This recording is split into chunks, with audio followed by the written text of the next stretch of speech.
ಪ್ರಿಯ ವೀಕ್ಷಕರೇ, ಮಹಾಯುದ್ಧ ನ್ಯೂಸ್ ಚಾನೆಲ್ಗೆ ಸ್ವಾಗತ. ಬಾಗಲಕೋಟೆ ಜಿಲ್ಲೆಯ ಸವಳಗಿಯಲ್ಲಿ ದಿನಾಂಕ 21/2/2021 ಅದ್ದೂರಿಯಾಗಿ ಜರುಗಿದ ಅಂಬಾಭವಾನಿ ಜಾತ್ರೆ.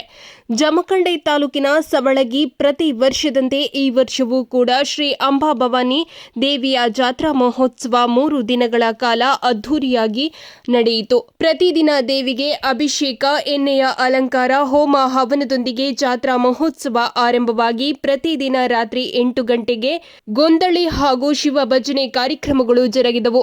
3ನೇ ದಿನದ ಪಲ್ಲಕ್ಕಿ ಉತ್ಸವ ಕಾರ್ಯಕ್ರಮವನ್ನು ಉತ್ತರ ಪ್ರದೇಶದ ರಾಷ್ಟ್ರೀಯ ಅಖಿಲ ಭಾರತೀಯ ಮರಾಠಿ ಮಹಾ ಮಂಡಳ ಅಧ್ಯಕ್ಷರಾದ ಶ್ರೀ ಅನಿಲ್ ಪಾಟೀಲ್ ಶೇಟ್ ಹಾಗೂ ಸವಳಗಿ ಪೊಲೀಸ್ ಠಾಣೆಯ ಪಿಎಸ್ಐ ಕುಮಾರಿ ಬಿಸಿ ಮಗದುಂ ಅವರು ಚಾಲನೆ ನೀಡಿದರು. ಪಲ್ಲಕ್ಕಿ ಮೆರವಣಿಗೆಯ ಮೂಲಕ ದೇವಿಯ ಪಲ್ಲಕ್ಕಿಯೊಂದಿಗೆ ಕುಂಭಮೇಳ, ಡೊಳ್ಳು ಕುಣಿತ, ಕರಡಿ ಮಜಲು, ಜಾಂಜ್ ಪತಂಗ್ ಹಾಗೂ ಜನಪದ ವಾದ್ಯ ಮೇಳಗಳೊಂದಿಗೆ ದೇವಿಯ ಪಲ್ಲಕ್ಕಿ ಉತ್ಸವ ನೆರವೇರಿತು.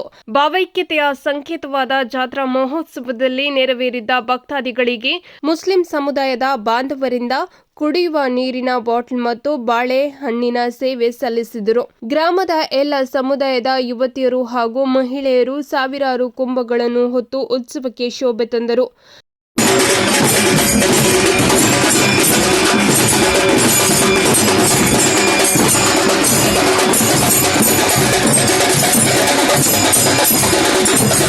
ವರದಿಗಾರರು ಯಶವಂತ್ ಕಲ್ಲುತಿ, ಸವಳಗಿ.